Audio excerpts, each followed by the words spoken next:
What's happening, ladies and gents? It's your boy Jordan. We don't wife hoes. What's the thumbnail here? We don't wife hoes. I mean, now you call them professional hoes because they're making loads of money off being hoes. You get people that are on OnlyFans. Could you call them hoes? Yeah, you probably could because the kind of work they're in, but it's like, I don't think I've ever met a girl, I don't even think I've had the opportunity to, but looking at on social media, I don't think I've ever seen a girl who is in that kind of work be a professional woman and only keep it into that work frame. Like, unless they're doing it with their man, that's completely different, but I've never really seen a real suited up businesswoman go into OnlyFans, only keep all of that stuff on OnlyFans and then not be a hoe on the outside. I haven't seen it. I could be wrong. That's just, but again, mature men, modern men that want to have a family and want to have a really good kind of upbringing with their kids and all these things, like, we're not gonna wife hoes, like, we're not gonna do that because we feel like it's a bad influence, it's a bad image. And for me, if people knew that my other half was a hoe, which she isn't, but if that was the case, that's embarrassing for me. That kind of ruins my self-image. What kind of guy am I? Oh yeah, like Jordan, he dates all these hoes, like, it's like, come on. Like, that for me, that ruins my self-image. So especially with us men, it's like we want to be with a woman that has a good reputation, because that almost, you also look at the guy and he's like, well, he must have a good reputation, he's got good taste, he knows what he wants in his woman, and it kind of retracts, So for me, if you're dating a hoe, then you're done for me, because if she's like sleeping with all these different men and you don't care about it, that's just shameful, bro. Like, you really need to get you really need to look at your setup here as a man and be like, shit, like, is this what I want out of life? Do I want a woman sleeping around with all these different men, maybe ended up having a baby with another man? Like, come on, man. That's gonna ruin your manlyhood and self-image for real. Like, you don't need it. But you see a lot of these rich guys, high value men, like, sleeping with all these women. Like, they can do that when they're single, but when they want a family, do you really think they want a hoe? Of course they don't. They don't want a hoe when they want to start a family and have kids. Like, they want the women to be there, be loyal, right? Come on. It's not rocket science, it really isn't, but these modern women apparently don't understand this. So guys, without further ado, let's get straight into this video.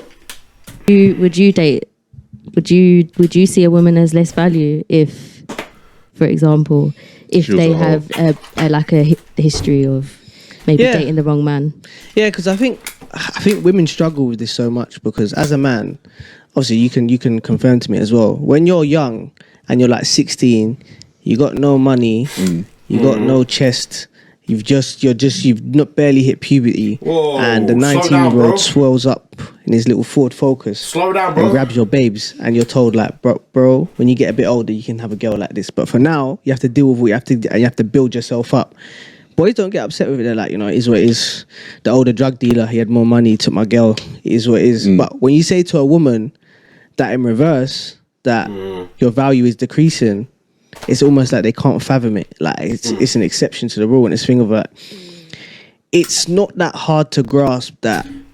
I understand this point. I ain't going to be talking about drug dealers, but let's just say, and again, like, you can't speak for everyone, but the majority of women, let's just say you're dating a girl, right? Or you're dating a woman. Been on a few dates. It may go somewhere, but another guy swoops in on your girl. He's a six-figure earner. Let's just say he's earning £1 million a year. I don't know. Right, but he's earning a lot of money. You're just a guy straight out of university, looking for a job, all these things, right? Do you really think she's going to stick with you? And again, you're just dating. Like, you're not at serious levels yet. No, I personally don't think she will. I think she'll go with that higher guy who's already got his money set. he's got his kind of life set up for him, because it's like girls will feel more protected and be like, well, he's got his shit together kind of thing. He's straight out of uni, like he don't even know what he's gonna do. Like, I'm gonna feel way more protected and secure with this guy. And I understand exactly what you're saying. Us men have to accept that. Men have to accept that there's always going to be a better guy out there. There's always going to be a stronger guy out there. There's always going to be a guy with more money than you. We have to accept that and acknowledge that. Women, I don't get it. It's like, you don't, like, these, let's just talk about hoes, like talking about hoes, right? It's like, they still think they're 10s. They still think they're high value. They can't accept that there are business women out there, women with real proper education, and they've worked for years on, years end to get into the positions they've got to. But they see, they're like, well, no, we're the same. Like, we're 10s. Like, you know, she doesn't, it's like, what? They don't get it. They don't understand why these men aren't wifing them up. It's not rocket science. It really isn't. When you get older, you're just going to get less attention. To think that in your 40s you can get the same caliber of man that you could at 23, it's not really that hard to grasp. It's like we try to use nicer words to say it. But I think they see it as like attack on the value of them. No, it's not attack on the value of them. You got to remember, the sexual marketplace, the dating marketplace, is like any capital market. It's any form of capitalism. The best product marketed in the best way always gets the best outcome. So the best product in this case would be your body. Marketing it might be what you wear, social media, the filters you use, and then that's what you're going to go into attract the most interest.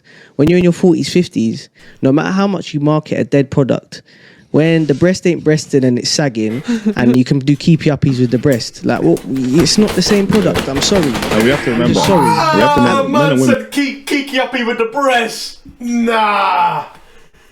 Man said kiki uppy with the breast. Oh my days. Men are different.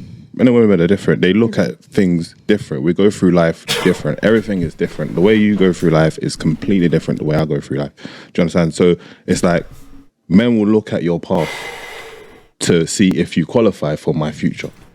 Women are looking at a man's future. Do you understand? Like, you want to know that, yeah, this guy can provide for any future offerings, offsprings that we might have. This guy can provide for me. He can give me security. That's all future based. A man will look at your past. Do you understand? Like, who have you dated? Like, was you a hoe? Like, you know, have you been ran through? Do you understand? These are all past stuff. Do you understand? Just to see if you qualify for his future. And if you obviously in your past, you know, you did things in your past that makes you disqualified, then that's just how the cookie crumbles. So true. You've got to remember, So if you've true. worked all this time to attain this, and you've Women don't care whether you've been broke before and you're rich now. They just see the now. Like, they see the future and the present. They're like, okay, you were broke 2 years ago, so what? You've got money now. Like, whereas men would be like, raw, man was broke 2 years ago and now he's like, it's actually crazy when you put it into those terms. Like, that's actually so true. Women look at your future and where you're heading. Men look at your past. That's actually so true. Because men, we do judge you on your past and what you've been like in the past. Because if you're, again, who was it? Andrew Tate said it would be so much easier if women had their body count on their forehead. Do I really agree with that? Do I think that's quite rude? Yeah, slightly. But again, you can understand what he's trying to say. It's like, if we knew every single girl that we would go on dates with or we'd see out, and we knew what their body count was, most men wouldn't go there, because it's like, we already know how many men you slept with. We know the outcome. We know how you're going to be in the relationship. made all the best choices. That's why you see a lot of older men, in terms of forget beauty from the side, a lot of older men will wife younger women, and I'm not saying fucking stupid ages, I'm saying like 30 to 23, just for the reason of less chance of baggage. It's just like, why would I grab a 30-year-old that, if maybe she's still single, she's had all these boyfriends that have affected her, she might have a kid, when I can just grab someone who's 23 and not have to deal with that. That's not to say he might not meet someone who's 30 who hasn't gone through all their things and could be amazing, but it's just a way of chances. It's just like, why go with the stress and headache? Just like a lot of women, when they pick, they might have an ex-roadman who's now gone straight, or they can go for the investment banker. It's just like, you know what? this guy doesn't have a history of violence. Why am I going to bother with Jerome the Roadman, who's now fucking some Forex guy that sells stuff on Instagram, when I can just get a solid investment banker who's just revised his whole life? It's just a way of odds. It just makes sense. And do you think that investment banker wouldn't choose then that obviously her for dating her? Well, that kind of goes back to the start question of let's assess it in two parts. Should he date her, and will she still find him attractive because 10 years ago she thought the bad boys were attractive? So first off, in terms of the attraction, it all comes back to what I was saying about alphaness. Alphaness is a situation, and that's what makes you alpha. So a lot of people say, man will say, I'm an alpha, but you're not. You're alpha in the situation you're put in.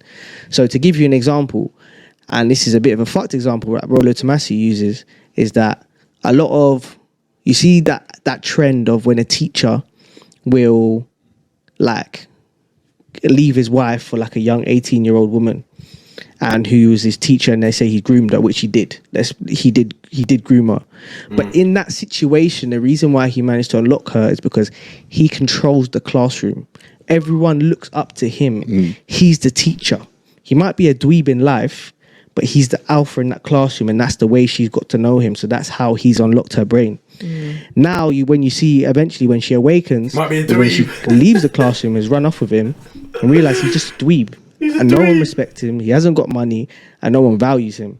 You see what the difference between going with Mr. Roadman, or for the Americans, for Mr. Hood guy. He's a bad man then, and everyone respects him in the hood at that age. But then when you get to your 30s, it's the guys with the money. It's the high value status guy. No matter how old you get, those values don't diminish. From 30 years old. Actually, so true, man. This is actually so true. We're gonna end the video in literally a second. If you're a millionaire, you're a boss for life. You're a boss in the old person's arm. You're smoking all the old ladies. Do you know what I'm saying? You're just a boss anywhere.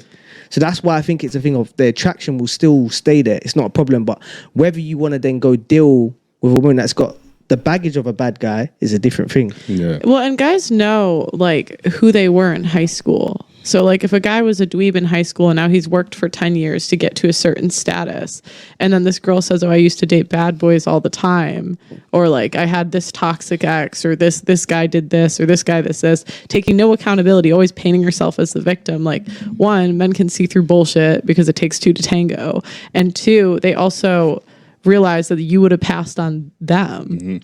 Go ahead. Yeah, like I agree with what you're saying. Like in terms of, you know, if a woman does go in like and is toxic and has a toxic situation, she could definitely carry that through to her next relationship. But then it's like that healing has to take place, and that person's got to find peace with their past. And I still think that that's an option. You can find peace, but like the world is harsh, and the dating marketplace is harsh. So just because. All right, we're gonna end it there. There's a reason why, because I don't, you know, with timings and all that. But I wanted to get to her, and that's the point I was trying to get to. So with women that are out there that have had these bad pasts and slept with all these men, and you know whatever the case may be, right? So they've gone through that, and now they're healing, and now they want to be different, right? At the ages of in their 30s, they want to heal, now they want to change, now they want a husband. It's like life's not fair. Like, you know, you can't just think, oh well, I've healed. It doesn't matter. You've still got that past. That's why, as a young woman, you need to be responsible and accountable for your actions. Otherwise, in 10, 15 years' time, when these guys are now looking for wives, you're getting angry and you're getting frustrated because there's no men out there for you. Well, look at your track record. You may have changed, but your track record still. It's like he was saying about the investment banker. It's like, who would I rather put my trust in, my faith in? Would I put it into little Jerome, the roadman, the bad man that's been in prison for 5, 6, 7, 8 years, come out, okay, now he's doing well for himself, or my money into a real investment banker that's been doing it for 10, 15 years, has no track record of violence, no prison time.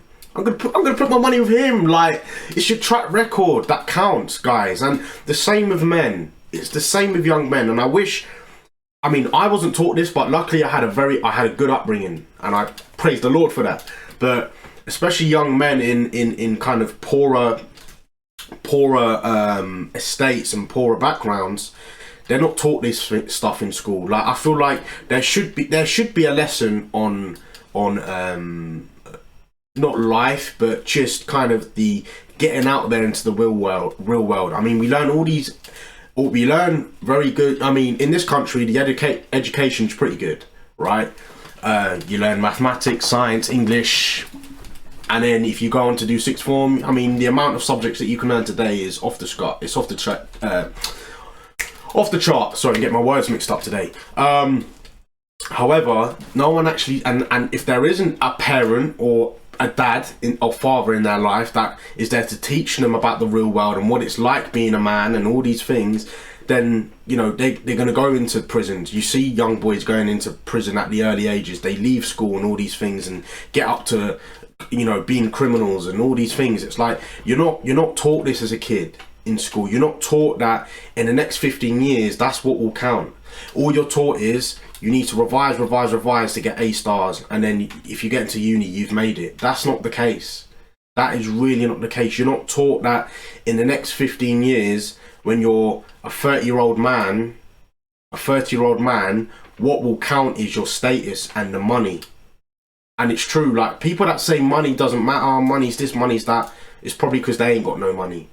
Like, the people that have money, they are hungry for money. Like, they always want to be making money. And they're the kind of people that will survive and go on and leave a legacy for their children and grandchildren and so forth. And that's not a bad mentality to have. That's what you should be taught at a young age. And don't be the bad man in school that gets all the attention, because when you're 30 and you haven't got a job and you haven't got a pot to piss in, who's looking at you? Who's laughing at you now? Who's laughing with you now? Everyone's going to be laughing at you. Oh yeah, remember what's his name from school that used to be the Joker? He was the funniest guy in school, was the most popular guy in school. Look where he is now. He's broke. We've all got money, we've all got cars, we've got families. Like, and that's sad. That is really sad. But if someone could just step up to the plate and teach that young man how to really do things and say, next 15 years, this is where you're going to be. If you don't want to be there and you want to be making good money and you want to have a family and make sure people respect you and people look up to you and value you, then get on this path. Study, educate yourself, get into something that's going to make you passive income, etc. But you're not taught that as a young man, you're not taught that as a young woman. So again, is it us teachers, is it us as a nation that are failing young kids, people that live in poverty and people that have no parents? Absolutely. We are all responsible for the support and help of younger kids growing up in this country. Not just this country, America, the whole kind of Western grid. It's the same goes for everyone, you know? And I feel like if that one kid just had someone there to tell him, he might change his life. His destiny may have changed within that kind of yearly span, you know? But anyway, guys, sorry, I had to rant there. I had to do it because I had to get to that point. I had to get to it. That's why I finished the video early. But anyway, guys, I hope you enjoyed that video. Keep commenting on the videos as well, guys. It really does help the channel out, helps me out with what content we're going to be looking at and talking about next. Anyway, guys, you have your boy Jordan, and I will see you in the next video.